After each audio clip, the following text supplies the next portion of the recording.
വീട്ടിൽ വരുമ്പോൾ കഴിക്കാൻ വേണ്ടിയിട്ട് ഉമ്മാനോട് ഉണ്ടാക്കണം എന്ന് പറയാറുള്ള ഭക്ഷണങ്ങളിൽ ഒന്നാണ് കേട്ടോ കപ്പ ഇറച്ചി എന്ന് പറയുന്നത്. ഇന്നിപ്പോൾ കപ്പയും കൂർക്കയും ഇറച്ചിയും കൂടെ കൂടിയിട്ട് വെച്ചതാണ് കേട്ടോ. ഞങ്ങൾ രാവിലെ ചായയുടെ കടിയായിട്ടൊക്കെ ഇത് കഴിക്കും. എല്ലാ നാട്ടിലൊന്നും അങ്ങനെ കഴിക്കില്ല, പക്ഷെ ഞങ്ങൾക്ക് ഇവിടെ എപ്പോൾ ഉണ്ടാക്കിയാലും കഴിക്കാൻ പറ്റുന്ന ഒരു ഭക്ഷണമാണ് കേട്ടോ ഇത്. ഇതിന് നേരം കാലമൊന്നുമില്ല, കൂടെ ഒരു കട്ടനും കൂടി ഉണ്ടെങ്കിൽ പറയാൻ വേണ്ട കേട്ടോ. കഴിഞ്ഞ ദിവസത്തെ വീഡിയോയിൽ എൻ്റെ സൗണ്ട് കേട്ടപ്പോൾ ഭയങ്കര സങ്കടം തോന്നുന്നുണ്ടെന്നൊക്കെ എല്ലാവരും പറഞ്ഞു കേട്ടോ. സത്യത്തിൽ സങ്കടം ഉണ്ടായിരുന്നു കേട്ടോ.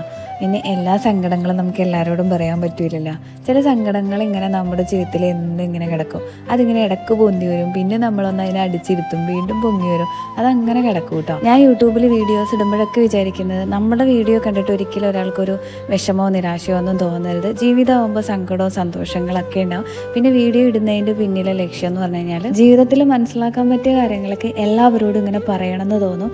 അതുപോലെ തന്നെ വേറെ കുറച്ച് ലക്ഷ്യങ്ങളുണ്ട്. എനിക്കറിയില്ല, നടക്കുവാണെങ്കിൽ ആരെങ്കിലുമൊക്കെ ഉപകാരമാവും എന്നുള്ളൊരു വിശ്വാസമുണ്ട്.